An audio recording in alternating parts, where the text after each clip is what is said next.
Hello students, welcome back to physics class, BSc 6th semester.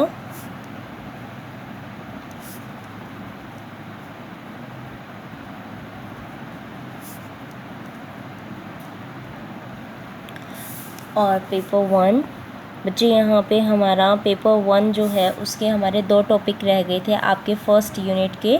ठीक है, first unit का एक है और एक सेकेंड यूनिट का मैंने ड्रॉप करवाया था। और फर्स्ट यूनिट के अंदर हमारा जो टॉपिक रह गया था वो एल्कलाई स्पेक्ट्रा वाला रह गया था। एल्कलाई मेटल के अंदर जो स्पेक्ट्रल लाइंस होती हैं वो कौन सा है, तो आप हेडिंग डाल लीजिए आज की टॉपिक की। क्लियर है? Energy levels and spectral lines in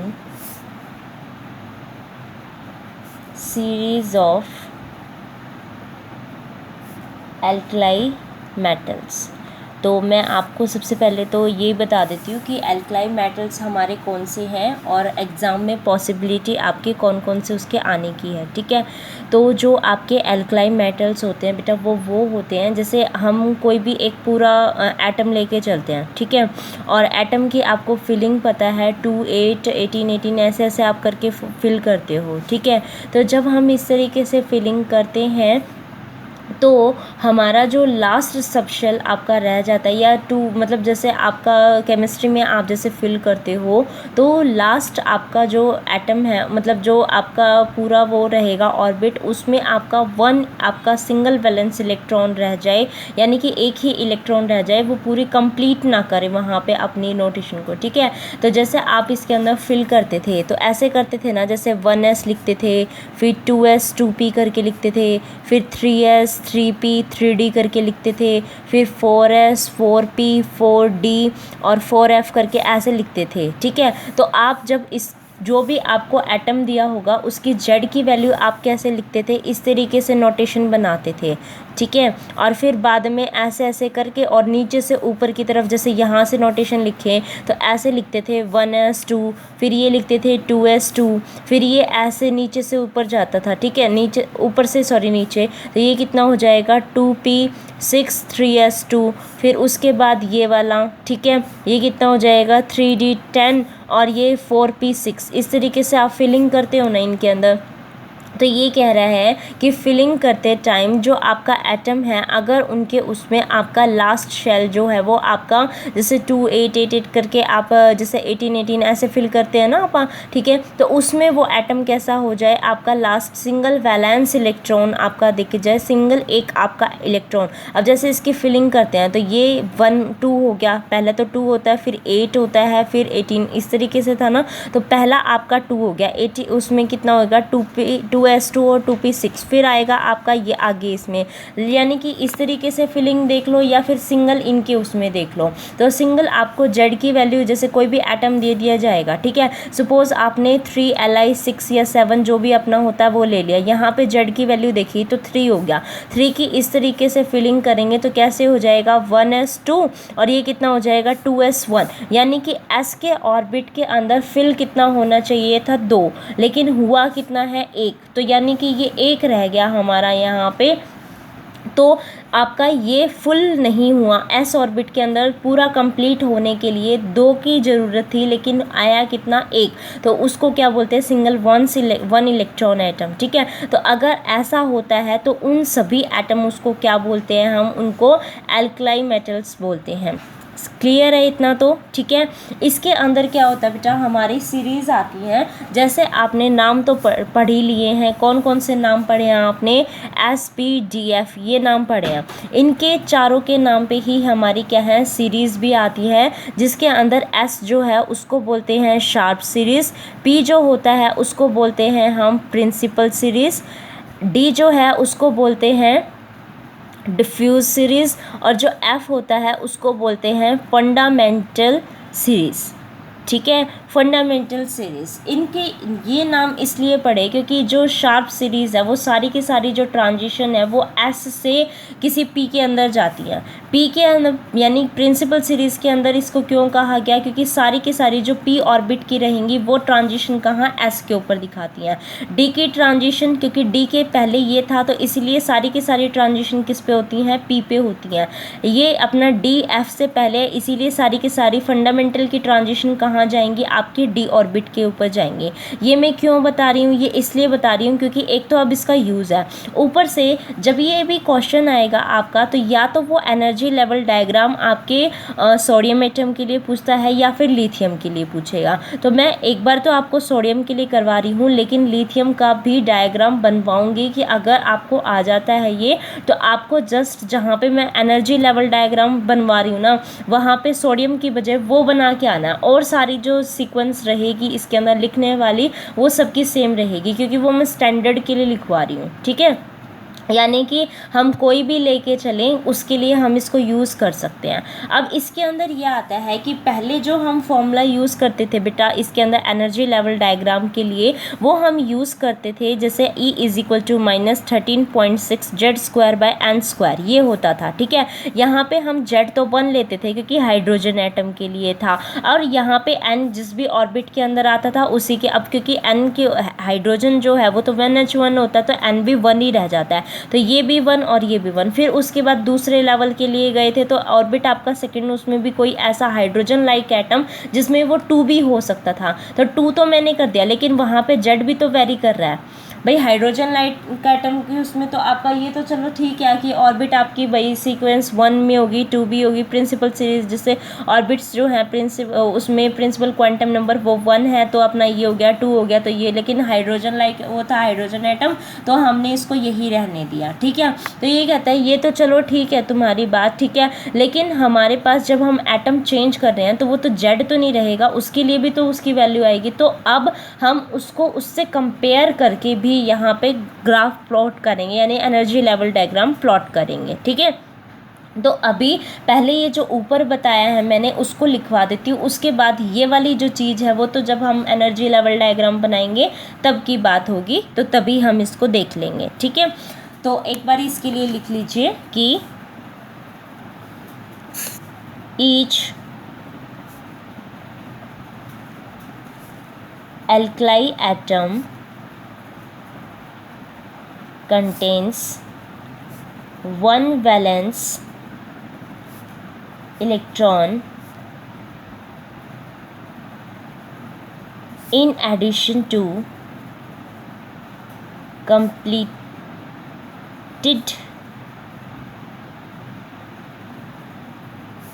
subshell of electrons, यानी कि पूरी की पूरी उसको कंप्लीट करने के लिए के बाद जो आपकी एक और, जैसे ये वाला तो कंप्लीट है इसके उसमें एक बच जाता है, तो ये इसके कंप्लीट के साथ में एक जो बच गया वो उसको क्या कहेंगे, हम अपना एल्कलाई एटम कहेंगे कि एल्कलाई एटम में ऐसा होता है। ठीक है, इसके अंदर क्या होती हैं कि जो भी एल्कलाई एटम लेके चलते हैं उसमें 4 सीरीज़ होती हैं अपनी। It contains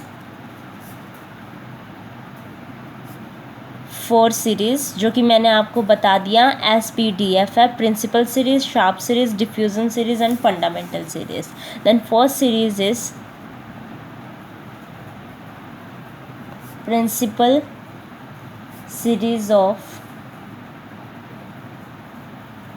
bright and most intense line. ये bright and most intense line मैंने इसलिए कहा क्योंकि मैंने आपको बताया था यहाँ पे कि P सारी की सारी ट्रांजिशन S पे करती है, यानी कि ग्राउंड स्टेट में आ गए।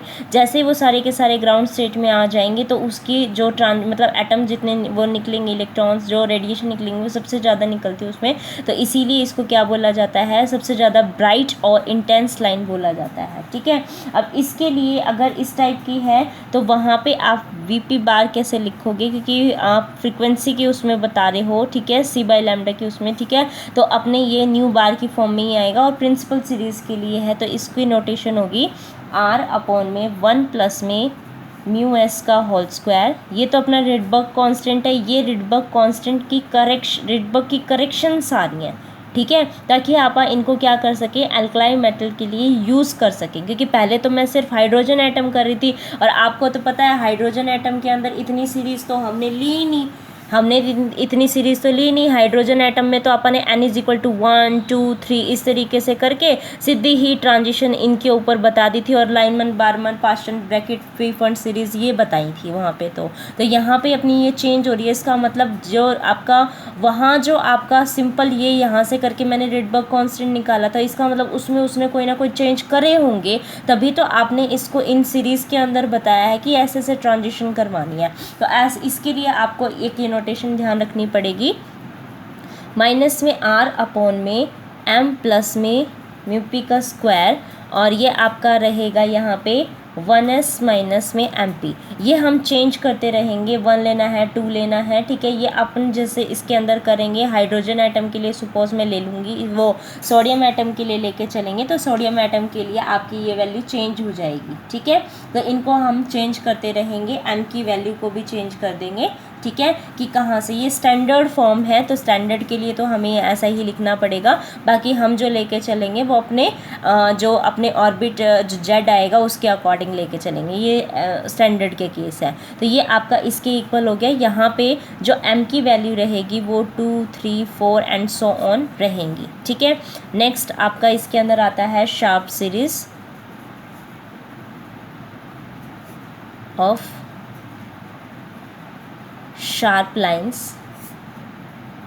Mu S bar r upon में 2 प्लस में म्यू पी का स्क्वायर माइनस r अपॉन में m प्लस में म्यू एस का स्क्वायर, और इसको लिखेंगे बेटा 2p माइनस में ms, ठीक है। यहाँ से ये क्लियर भी हो रहा होगा। देखो प्रिंसिपल सीरीज़ के अंदर क्या होता है, p से s में, तो p आपका m के साथ रहेगा, ठीक है, और यहाँ पे ये s इसके उसमें रहेगा। यहाँ पे शार्प सीरीज़ में s से p के अंदर जाती हैं, ठीक है। तो इसके अंदर s से p के अंदर, तो s के साथ ये m, क्योंकि ये हमें चेंज करके बताना है, और p आपका सेकेंड ऑर्बिट के उसमें जा रहा है, तो ये हो जाएगा, ठीक है।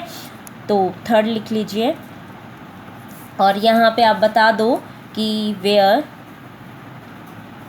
m is equal to 2 3 4 and so on, ठीक है। थर्ड इसके अंदर हो जाएगा a diffuse series of comparatively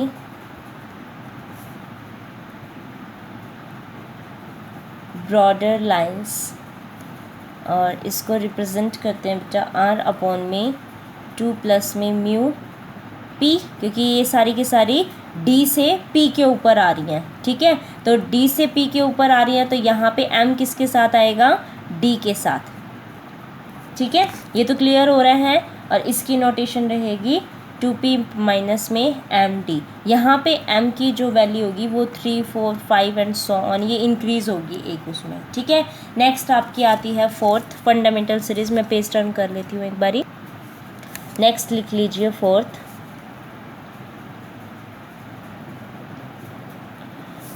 fundamental series of infrared reason.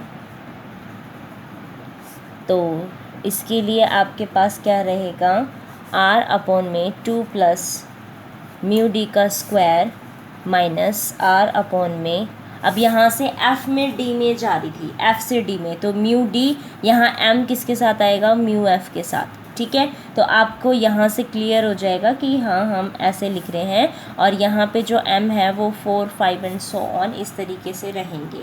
Clear हो गया आपको, ठीक है। तो ये जो मैं आपको mu P mu S mu D mu F ये बता रही हूँ, ये क्या बेटा यहाँ पे रिडबर्ग करेक्शंस हैं, ठीक है।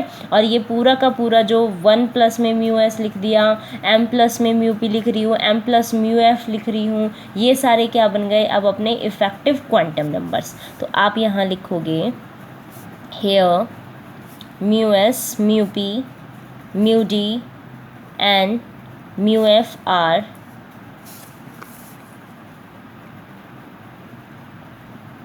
Rydberg corrections, and 1 plus में μs m plus μp and so on etc are called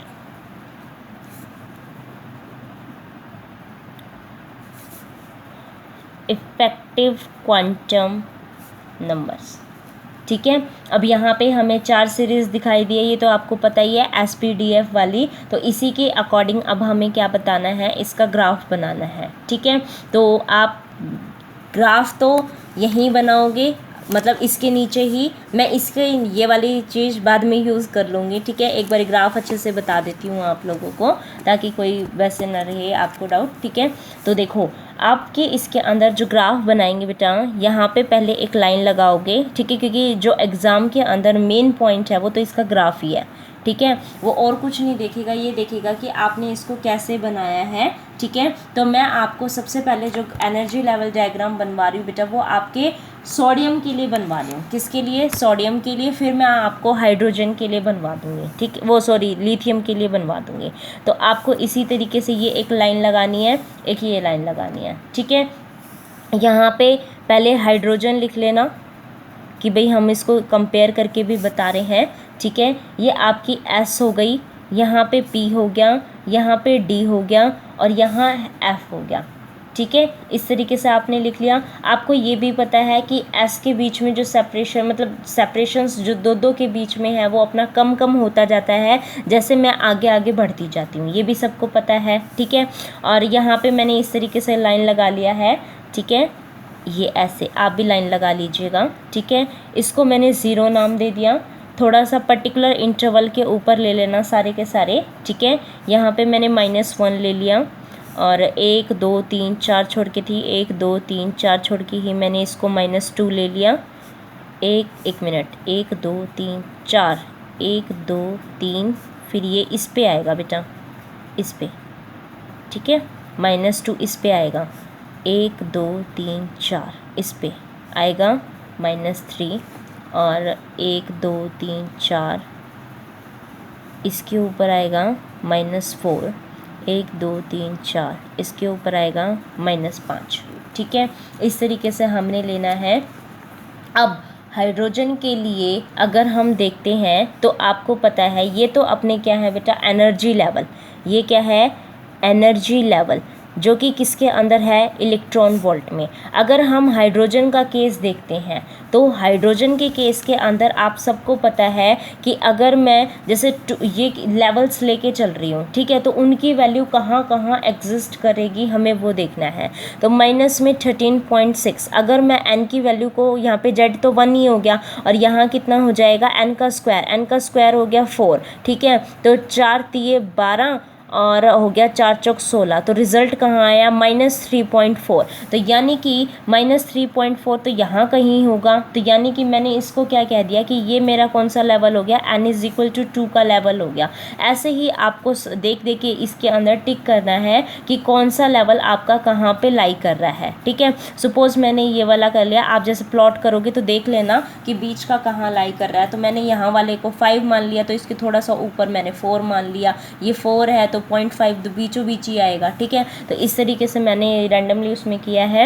ऐसे ही 1 के नीचे थोड़ा सा अपना कितना आता है, यहाँ पे थोड़ा सा नीचे, यहाँ पे n = 3 का, क्योंकि आप इसके अंदर इस तरीके से ही पुट करेंगे, 3 पुट कर देंगे तो 3 का स्क्वायर 9 से आप डिवाइड करेंगे तो 1 पॉइंट समथिंग ही आएगा। ठीक है, फिर आप 4 के लिए करेंगे, 5 के लिए करेंगे तो वो 1 से थोड़ा छोटा ही रहेगा। तो आप इस तरीके से कर देंगे कि n = कुछ 4 यहाँ पे आ रहा होगा, 5 यहाँ पे और n = 6 यहाँ पे आ रहा होगा। ठीक है, ये चीज़ तो समझ में आई ना आपको मैंने कैसे किया है। अब ये कहता है कि आपको कौन से, आपके जो आपको प्लॉट करना है उसके कॉरस्पॉन्डिंग करना है। ठीक है, जो आपको प्लॉट करना है उसके कॉरस्पॉन्डिंग। तो हम तो सोडियम का लेके चल रहे हैं, तो बेटा सोडियम के लिए आपके पास तो 11 होता है। ठीक है, 11 की फिलिंग करेंगे 1s2 2s2 2p6 3s2। ठीक है, लेकिन यहाँ पे 6 4 10 और 1 11, तो यानी कि 3s का 1 उसमें है, यानी कि यहाँ पे n कितना है 3 है, तो n इज इक्वल टू 3 इसके लिए लेना है। लेकिन ध्यान रहे यहाँ पे z भी चेंज हो रहा है, यहाँ पे तो z कितना था आपका हाइड्रोजन के लिए 1 ही था, लेकिन जब हम ये सोडियम लेके चलेंगे तो z भी तो चेंज हो रहा है, तो z चेंज होने के साथ इसकी n की वैल्यू भी क्या हो जाती है बेटा, चेंज हो जाती है। ठीक है, तो आप इस तरीके से करेंगे, ये कितना हो जाएगा आपका -6 इलेक्ट्रॉन वोल्ट आ जाएगा। तो आपकी जो अब वैल्यू आएगी वो कहाँ पे आएगी, जैसे इसके कॉरस्पॉन्डिंग आप s ऑर्बिट को लिखोगे तो इसी के ही नीचे बनाओगे, ये कितना हो जाएगा कुछ समथिंग समथिंग आपका यहाँ पे लाई करेगी वैल्यू। ठीक है, तो इसको मैंने नाम दे दिया कि ये मेरा कैसा है 3s का है। ठीक है, जब आप 4 ऑर्बिट के लिए देखोगे तो 4 ऑर्बिट का 2 के आसपास आपको कहीं मिलेगा। ठीक है, तो 2 के आसपास मैंने कहीं इसकी बना दी है यहाँ पे। ठीक है, ये कितना हो गया मेरा 4s के लिए हो गया, और 1 के अप्रॉक्सीमेट आपके पास किसकी वैल्यू आएगी, यहाँ पे थोड़ी थोड़ी आपकी आएगी 5s की। ठीक है, और 5 जो यहाँ पे है इसके थोड़ा सा नीचे आपके पास कौन सी वैल्यू आएगी, यहाँ पे इसकी 5 के थोड़ा सा नीचे, 4 के थोड़ा सा नीचे मैंने इसके अंदर कर दिया, थोड़ा सा 4 के नीचे कर दो। ठीक है, तो थोड़ा सा 4 के नीचे किया तो ये आ जाएगा, और 5 के नीचे थोड़ा सा करूँगी तो ये मेरे पास कौन सा हो जाएगा 6s हो जाएगा। ठीक है, इसी तरीके से आप इसके अंदर लाइन भी लगा लेना सीधी सीधी। ठीक है, इस तरीके से इसके अंदर लाइन लगा लेना, और 4 के नीचे 5 उसमें, तो थोड़ा सा 4 यहाँ पे शिफ्ट कर देना फिर। ठीक है, इस तरीके से आपने लाइन लगा लेनी है सीधी सीधी। ठीक है, तो आपके पास ये आ गया है। ठीक है, और इसके साथ मैं आपको ये फिगर क्लियर वाला भी फ़ोटो भी भेज दूँगी जिससे आप इसको बना सको। ठीक है, एक बार इसको कर लो। ठीक है, और इसकी फ़ोटो मैं चलो दिखा ही दूँगी, एक बार बना लेते हैं, इसको समझ लेते हैं। ठीक है, अब क्या करना है आपको, 4 से नीचे और 2 से ऊपर, 2 तो सीधी ये लाइन हो गई है हमारी। ठीक है, 2 से थोड़ा सा ऊपर और 4 से नीचे। ठीक है, यहाँ पे क्या करना है, और 3 के थोड़ा थोड़ा सा उसके पास, यहाँ पे हमारे पास आएगा 3p। ठीक है, फिर जो n इज़ इक्वल टू 3 अपने पास लाइन थी, n इज़ इक्वल टू 3 वाली, उससे थोड़ा सा ऊपर आपको यहाँ पे, और लेकिन 5s से थोड़ा सा नीचे आपको कौन सा लेना है, यहाँ पे 4p। ऐसे ही 6s जो है उससे थोड़ा सा नीचे। ठीक है, और आपका क्या कितना रहेगा 5p। फिर आपका नेक्स्ट 7 उससे आएगा, और उसके नीचे थोड़ा सा आपका क्या रहेगा 6p रहेगा। अब इनसे एक एक उसमें रहना है। अब यहाँ पे 4p है, तो 4p से थोड़ा सा नीचे आपकी यहाँ पे कौन सी सीरीज़ रहेगी 3d वाली। 5p आपका यहाँ है, तो 5p से थोड़ा सा नीचे आपको कौन सी लेनी है 4d की लेनी है। ठीक है, और 4d जिस साइड है उसी साइड ही अप्रॉक्सीमेट आपका कौन सा रहेगा 4f भी रहेगा।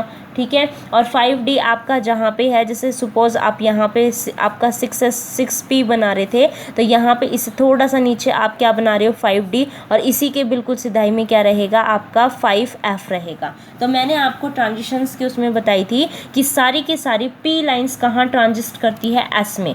ठीक है, तो आप सारी की सारी p की ट्रांजिशन कहाँ दिखाओगे बेटा, s पे। सभी जितनी भी ऊपर तक की रहेंगी उन सब की ट्रांजिशंस किसके ऊपर बताओगे, इसके ऊपर। इसको क्या बोलते हैं, जब P से S के ऊपर आती हैं उनको बोलते हैं प्रिंसिपल सीरीज़। ठीक है, और S से P के ऊपर ट्रांजिशन जाती है, तो यहाँ से तो इस पे जा नहीं सकती, यहाँ से जाएगी, तो S से जितने इसके ऊपर। ठीक है, तो पहला P तो यही था, तो यहाँ से भी इसी के ऊपर ट्रांजिशन करवा दी, यहाँ से भी इसी के ऊपर करवा दी, और इससे ऊपर वाला होता तो उसकी भी ट्रांजिशन इसी के ऊपर होती। ठीक है, फिर D की ट्रांजिशन कहाँ बोली थी, D की भी P के ऊपर ही होती है। ठीक है, इसीलिए D के लिए भी अपनी ये वाली हो गई, यहाँ से ट्रांजिशन इसके ऊपर और यहाँ से इसके ऊपर। ठीक है, फिर F की किसके ऊपर होती है, D के ऊपर। ठीक है, तो F की किसके ऊपर करवा देंगे, D के ऊपर करवा देंगे। तो ये अपनी कौन सी थी, शार्प सीरीज़ थी। ये D की जब P के ऊपर आती है इसको बोलते हैं डिफ्यूज़न सीरीज़, और 4 से आपकी F से D के ऊपर होती है इसको बोलते हैं आपका फंडामेंटल सीरीज़। ठीक है, तो यहाँ पे मैंने आपको ये सारा बता दिया है। एक बारी मैं आपको इसका फिगर भी दिखा देती हूँ। ठीक है, तो आप फिगर देख लीजिए, इसके अंदर ये फिगर बनेगा। ठीक है, आप इसको वीडियो को पॉज करके इसको थोड़ा सा क्लियर देख सकते हैं। मैं ये पूरा आपको इसलिए नहीं दिखा रही हूँ क्योंकि इसके अंदर से मैंने बहुत ज़्यादा आपका चीज़ें इसमें बहुत कम कम ली हुई हैं, जहाँ से आपको सफिशिएंट मतलब ईजी लगेगा वही चीज़ें मैं आपको नोट करवाऊँगी जो आप मतलब लिख भी सकते हो ईजीली। ठीक है, तो मैंने यही इसका डायग्राम आपको बनवाया भी है, तो आप थोड़ा सा प्रॉपर वे में अपना नोटबुक में बना लीजिएगा। जैसे इसके अंदर ये सीरीज़ वगैरह इस तरीके से बनाया हुआ है, ऐसे बनाना है। ठीक है, तो आप बना लोगे ना इसके अंदर? ठीक है, होप आप बना लोगे। तो आगे जो और इसकी इम्पॉर्टेंट चीज़ें हैं वो मैं लिखवा देती हूँ। ठीक है, तो एक बार मैं वहीं चलती हूँ आपके। तो अब आपको क्या लिखना है, मेन डिफरेंस पहले, इसके बाद आपको वो फिगर बनाना है। ठीक है, अब आप लिखोगे यहाँ पे main difference in the energy levels of alkali atoms and hydrogen atom are. क्या क्या आपके मेन डिफरेंसेस बनते हैं? सबसे पहले तो ये पता है हमें कि हाइड्रोजन एटम तो बेटा हमारा ऊपर ही रह गया था, लेकिन 3 का लेवल मैं कहाँ ले रही हूँ, यहाँ ले रही हूँ। इसका मतलब मेरा तो बहुत ज़्यादा नीचे रह गया। ठीक है, इसका मतलब energy levels of alkali atom lie deeper than the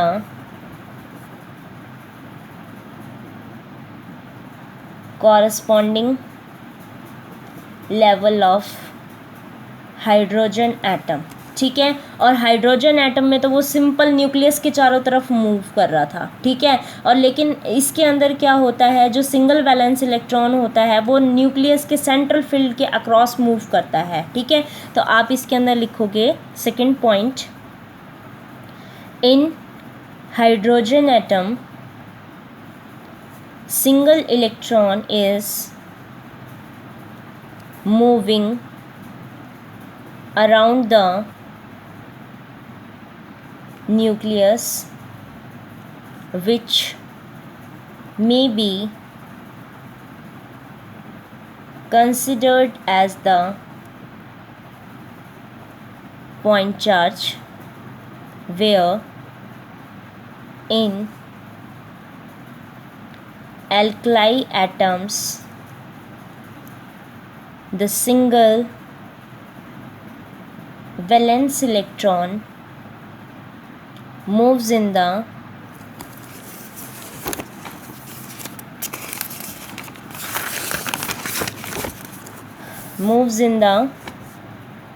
किस में मूव करता है, central field of nucleus end of the atomic core, which is of finite extent। ठीक है, और इसके अंदर क्या होता है, जो स्क्रीनिंग होती है न्यूक्लियस की by the core atom electrons, वो भी कंप्लीट नहीं होते हैं। और इसी वजह से हम ये कहते हैं कि जैसे अपना मतलब उसमें लेके चलते हैं जो एनर्जी लेवल्स हैं अपने इसके लिए, वो अपने और नेगेटिव हो गए। आप देख रहे हो ना, यहाँ पे तो n के लिए कितना, 4 के लिए थोड़ा सा ही हो गया, यहाँ 4 कितना नहीं उसमें हो रहा है। यहाँ देखो इसके अंदर करते हैं तो 4 के लिए आपका देखो कम ही नेगेटिव था, 4 के लिए कितना हो गया -2 के अप्रोक्स, यानी कि और नेगेटिव आप करते जा रहे हो इसके अंदर। ठीक है, तो आप इसके अंदर बोलोगे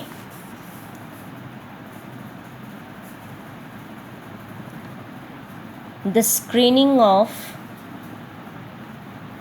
nucleus by the core electrons is not complete, and hence the energy of an alkali atom is more negative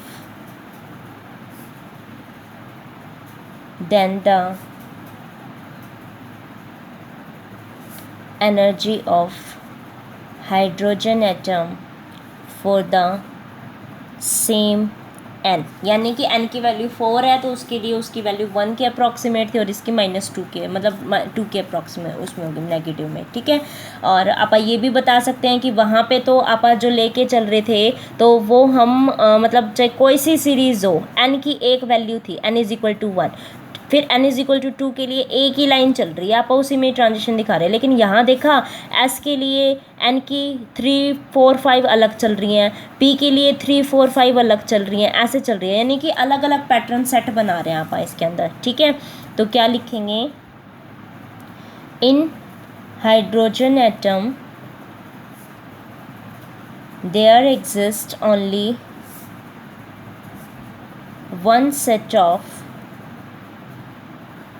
energy levels for each n, but in alkali atoms there exist 4 sets of energy level। कौन कौन से, SPDF के, यानी कि 3 के लिए ही, S में भी, P में भी, D में भी, F में भी, सब में उसमें बता रहे हैं, ठीक है। तो आप ये कहेंगे 4 set of this SPDF for each n, ठीक है। और इसके अंदर क्या होता है, 4th लाइन लिखिए, the energy levels of alkali atoms for same principal quantum number n but different orbital quantum number l differ appreciably from each other, ठीक है। और जो S लेवल है इसी वजह से हमेशा P और F से बिल्कुल नीचे रहता है। S level lies deepest and is followed by P, D, F levels in this order, ठीक है।